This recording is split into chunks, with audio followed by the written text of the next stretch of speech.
all about growing your leadership and multiplying your influence in business, ministry, and life. Our mission is simple. We're just crazy about turning your potential into purpose and growing your influence. And now, your host, Obed Martinez. What's up, everybody? Welcome to the Life and Leadership Podcast. My name is Obed Martinez, and what a joy it is to come to you on this fantastic, fruitful, and faithful Friday. Hey, you remember when we started the week off on Monday? I told you you would conquer this week, and guess what? You did. We can all look back now and say, oh, well, those worries were then, but they are no longer today. Why? Because I am more than a conqueror in Christ Jesus. Welcome to the Life and Leadership Podcast, sponsored today by Jessup Auto Plaza, your choice for the right kind of cars. They're Chevrolet, Cadillac dealerships right there in Cathedral City. Well, it has been a joy this week to be a part of it. And I always say that, listen, our job is to bring you the best content. We here at the Life and Leadership Podcast, we are a team that is committed to growing your life and kind of being your life coach. Listen, we can be pastors, but we can also be life coaches. And at the end of the day, we need that inspiration. I know I need inspiration. You know, every day I go for a run or a walk, kind of do both at the same time. I do about 5 to 7 miles. My goal is to get to 10. And so as I am walking and running towards one direction, I'm listening to worship music or a message. When I'm actually coming back, I'm listening to some podcasts, because we all need the spiritual things in our life, but we also need the coaching, which brings the practical things in our life. And one of the things we love to do here, and we're absolutely passionate about, and that is turning your potential into purpose and bringing the practical steps of what you and I need to really improve in life and in leadership. Today, I want to talk to you as we close out this week on the power of focus. Because you and I, listen, we're never created to be defeated. Therefore, the only time we ever experience defeat is when we get distracted. And there's a credible story in the Bible that really points out the fact that you are made to do the impossible, but your enemy is not even the devil. Your enemy is distraction. And what he does is that he knows he can't conquer you. So what does he do? He just distracts you. Matthew chapter 14, you know the story. The Bible says, but the boat was now in the middle of the sea, tossed by the waves, for the winds were contrary. Now in the fourth watch of the night, Jesus went to them, walking on the sea. And when the disciples saw him walk on the sea, they were troubled, saying, it's a ghost. I mean, would you be scared? I'd be scared too. I'm like, who's coming towards us? We're in the middle of the sea. They cried out in fear, but immediately Jesus spoke to them and said, be of good cheer. It's me. I'm here to rescue you, as I always do. And Peter answered and said, Lord, if it is you, then let me come to you and walk on this water. And Jesus had come. And Peter had come out of the boat and began to walk on water. I always have it in my parentheses in my Bible or in my notes. He began to do the impossible. Listen, he began to do the impossible. But when he saw that the winds were boisterous and he was afraid, he began to sink. He was distracted. He cried out, rescue me. And Jesus reached out his hand and rescued him. And then they both went to the boat and the wind ceased. Ladies and gentlemen, we are living in a time of crisis today. We are living in a time where the winds are boisterous. You know, everybody, in some sense, is in a boat, and we're all headed towards our destiny.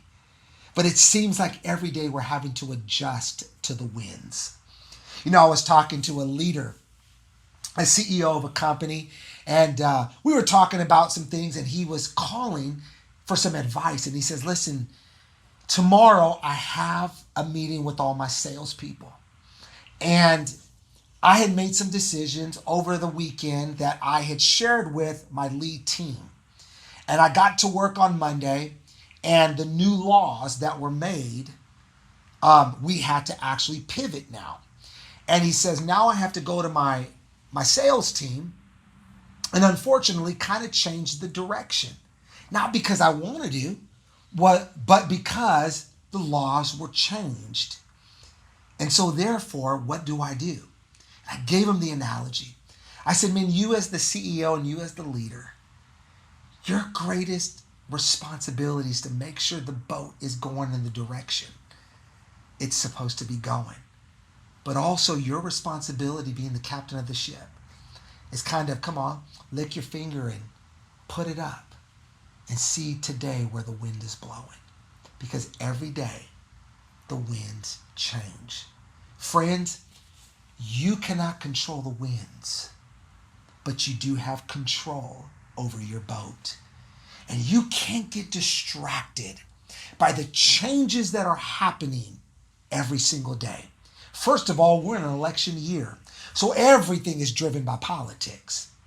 And it just seems like every single day something's happening. The winds are changing. But the goal for a leader is to make sure that everybody, first and foremost, is on your boat, is safe and secure. Secondly, you never stop going towards the direction you started in the first place. So what does Jesus do? He teaches us some things on how we can navigate the winds and keeping our focus on where we're going in times of crisis. The first thing we can learn is that Jesus comes to us in the face of danger. You got to understand that even though you're in a crisis, even though things are not the same and things are unusual, some of you parents, you kids started school and you're like, this has already started off as a crisis. I want you to know that Jesus is with you. And all he is wanting you to do and reminding you to do through this podcast is, guess what?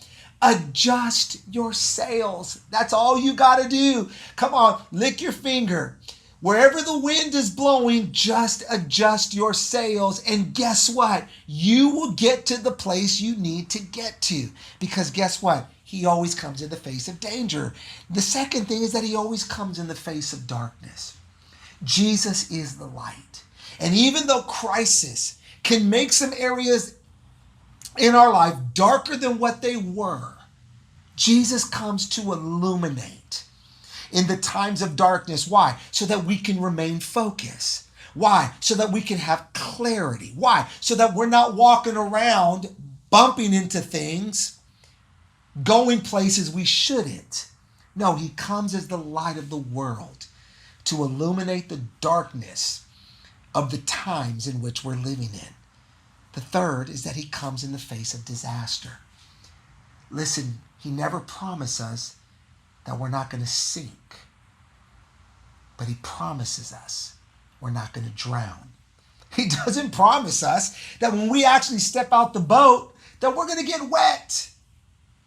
What he promises us, though, is that even if we sink, he's going to be right there to pick us back up and take us back to the place called the boat and inevitably get us to the place he told us and promised us we would go.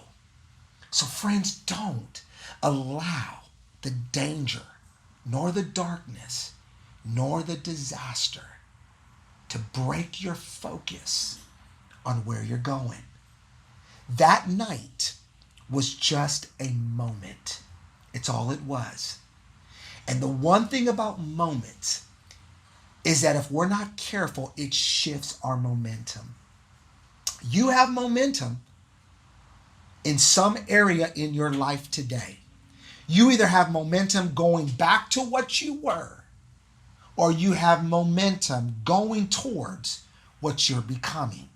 And one of the things you want to understand is that you cannot control the winds, but you sure can navigate the boat. I like to say it like this. There are 3 stages of a crisis a leader goes through. The first one is with his team. Notice the disciples. There were 12 in the boat and only one stepped out. The 11 remained in the boat. And that is being responsible. One of the reasons why God has chosen you to be that leader that's stepping out the boat is because he knows you're not afraid to sink. because you have the assurance you won't drown. He understands that you know the power of focus. He knows you understand that the enemy can't defeat you, so what he tries to do is distract you. And what he does is he tries to change the wind by changing the sail. When at the end of the day, you know how to pivot and adjust with the types of winds he's trying to bring.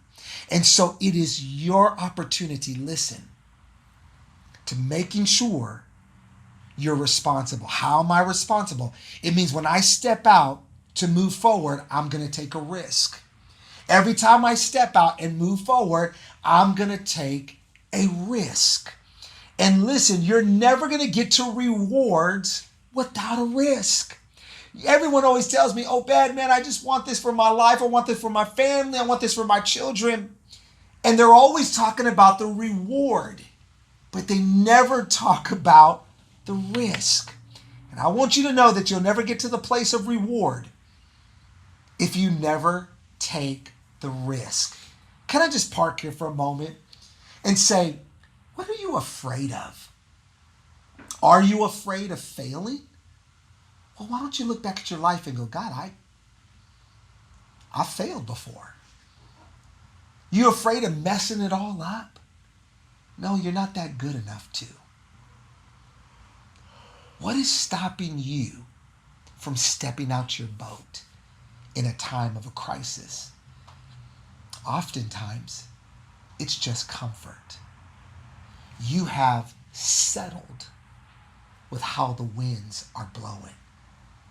I can prove to you that most of the millionaires and billionaires today, it happened in the time of crisis.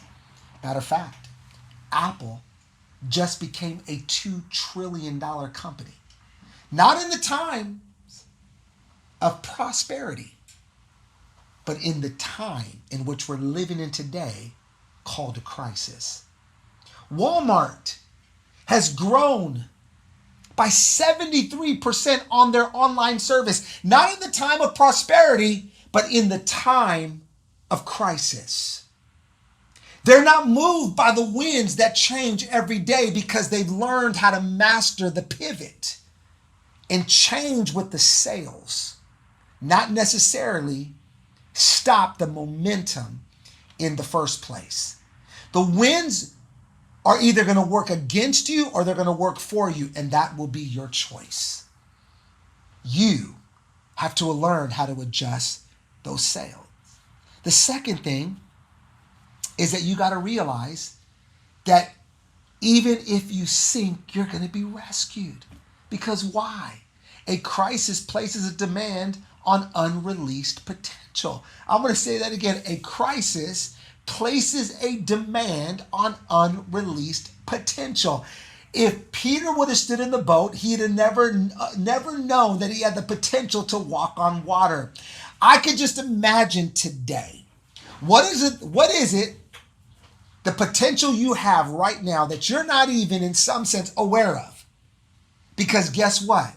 You're still in your boat. Step out, begin to do the impossible, and become aware of the potential that's inside of you. And the way it came to your knowledge was that it came through a crisis. Friends, this is the time to thrive, not just survive. Let me give you 5 critical focus points leaders need in a crisis. Let me give you 5 critical focus points leaders need in a crisis. Number 1, oh, you better get this. Number 1, identify quickly the difference between a distraction and direction. Identify quickly the difference between a distraction and direction. In other words, direction is so much more important than speed. I'm going to say that again. Direction is so much more important than speed. Why? You don't want to get there fast. You want to get there prepared. And so what I always am doing when I know I can't control the winds because we are in a crisis season, what I can do is adjust my sails. And I can easily determine what is a distraction and what is direction. and I can easily redirect and get back on course. I can go around the corner, may take me just a little bit longer, but remember, I'm not moved by speed more than I am moved by direction. Therefore, it's not about getting there fast more than it's about getting there prepared. And so if the winds are coming and you have to adjust your sails, you may have to take a longer turn than if the winds were just perfect. You wouldn't have to make those adjustments. What does that mean? It's going to take me longer to get there. What does that mean? It's going to take more time. But if I've already settled that direction is more important than speed, then I would rather get there prepared. Then I'm okay with a little bit longer time of getting there, knowing I'm going to be prepared when I do. And that's what you got to realize. Number one, identify quickly the difference between a distraction and direction. The second thing is that you need to take time for focused thinking. You need to take time for focused thinking. How do I take time in a time of crisis where the winds are changing every day to get my thinking where it needs to be? The first thing is I got to find a resting place. Where do I rest? I encourage you to take some resting moments in your day. I always have a couch in my office. People always come into my office and say, Pastor Obed, why do you have a couch in your office when you have 2 chairs?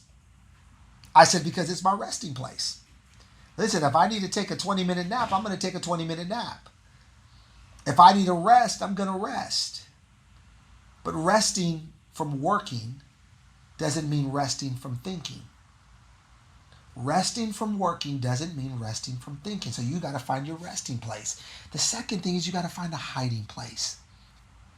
Where's your hiding place at? And where do you go where it's just you and the Lord? Is it a room? Is it your prayer room? Is it your den? Is it your office? Where is it? Where you can close the door on outside voices and outside distractions and just hone in on you and the Lord. The third is your thinking place. Where is your thinking place? Where do you go to expand your imaginations? Where do you go to feed your creativity? Every one of us should have some thinking places. I love Vegas.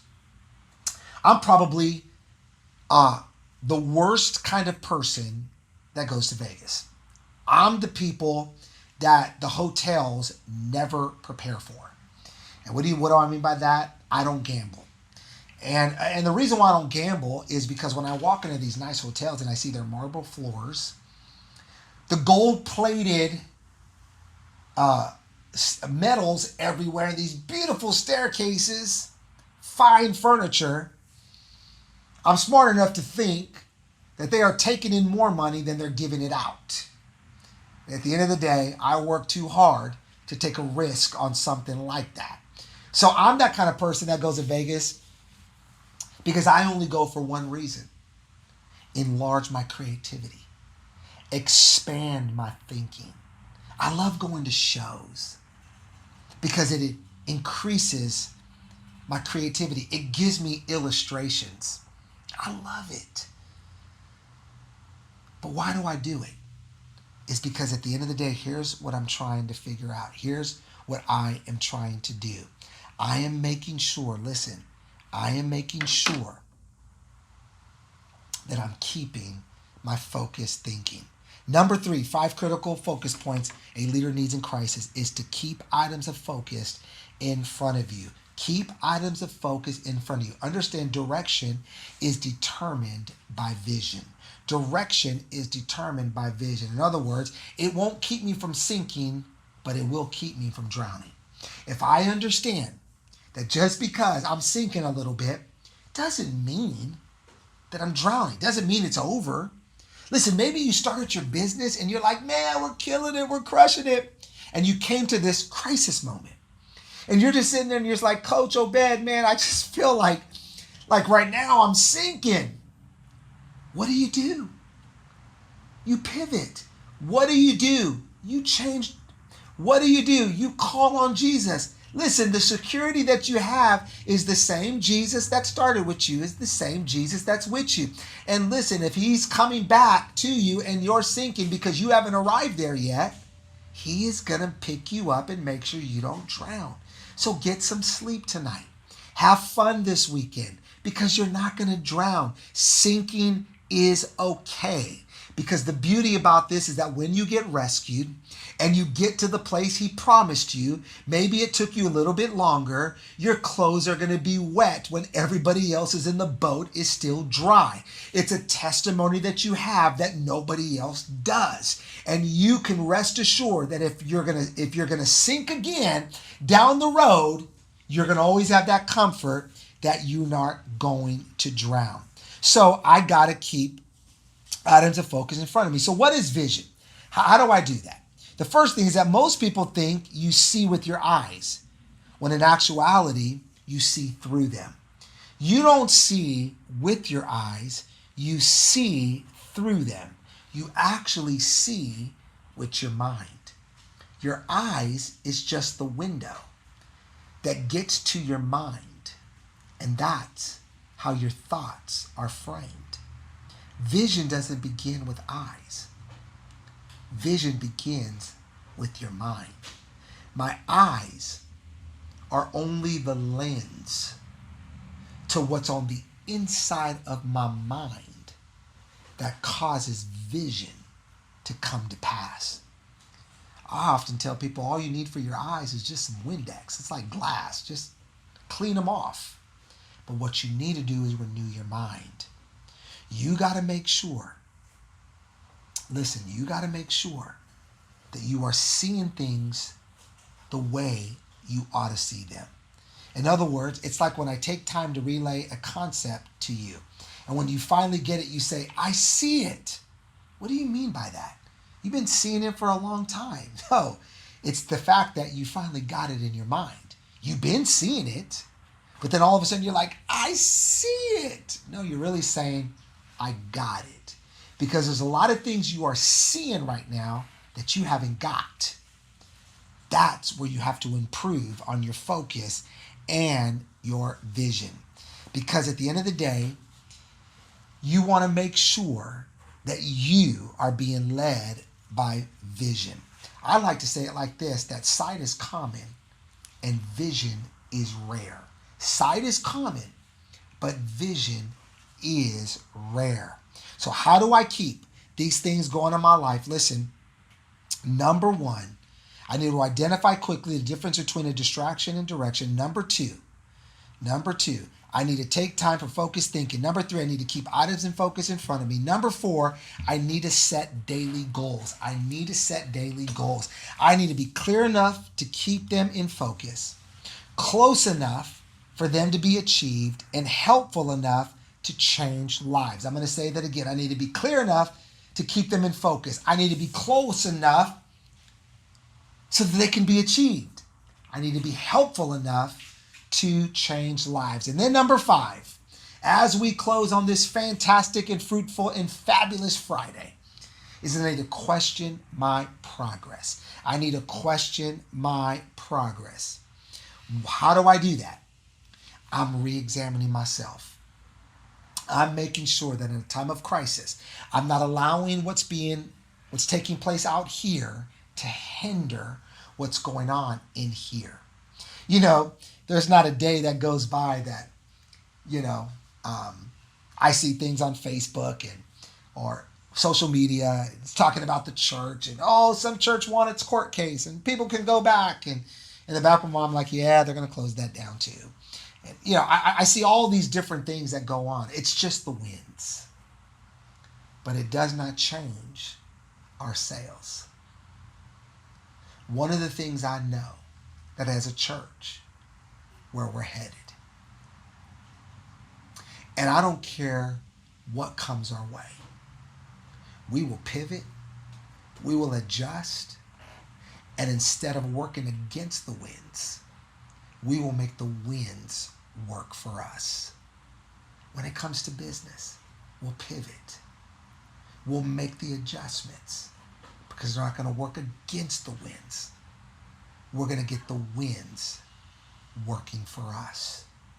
Friends, a crisis shouldn't change your passion for the abundance that God has for your life or the destination He promised you.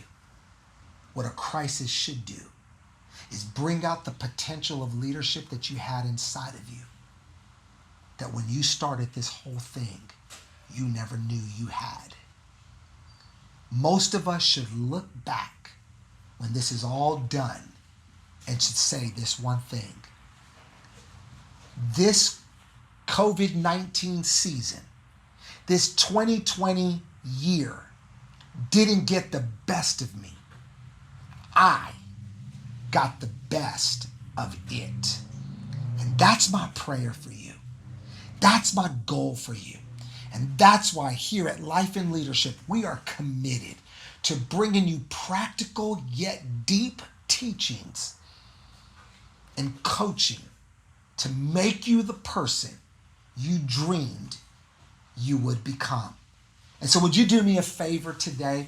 If you haven't subscribed on all of our platforms, make sure you do that. Share this on your pages. Come on, give us a review. Write some reviews for us so that people out there can know how much of it's been a blessing to you in Jesus' name. Well, hey, tomorrow is prayer. I can't wait to join you. I'm going to be on the East Campus, and I can't wait for our live in-person prayer services tomorrow in the Coachella Valley, 7 o'clock. East and West Campus, 9 o'clock on the South Bay. It's going to be a joy to see all of you tomorrow. Come ready, come prepared, let's lean in. And then Sunday is going to be powerful. Remember our services, 8, 9:30, 11, 6:30, and 8 o'clock. I will say this, there's been a lot of you watching our 6:30 service because I'm pretty sure you've been enjoying your Sunday mornings and afternoons. But here's what I don't want. I don't want you to go a Sunday without having service. Here's why. Because Sundays belong to the Lord. And if you give God your first, He's obligated to bless the rest. I want to make sure your week is always blessed. And we work hard to make sure we bring great quality to you in Jesus' name. Well, hey, enjoy your weekend. Have a fantastic time. If I don't see you tomorrow, I will see you Sunday and also next Monday on the Life and Leadership podcast. God bless you. Bye-bye, everybody. Thanks for joining us today on the Obed Martinez Life and Leadership Podcast. If you would like to go deeper into today's teaching, you can do this by downloading the notes and the study guide at obedmartinez.co/notes. You can also sign up to get these sent directly to your inbox. But in the meantime, make sure you subscribe to this podcast, rate and review it on iTunes, and don't forget to share it with some friends on your social media. Once again, thank you for joining us weekly on Monday, Wednesday, and Friday for Life and Leadership with Obed Martinez.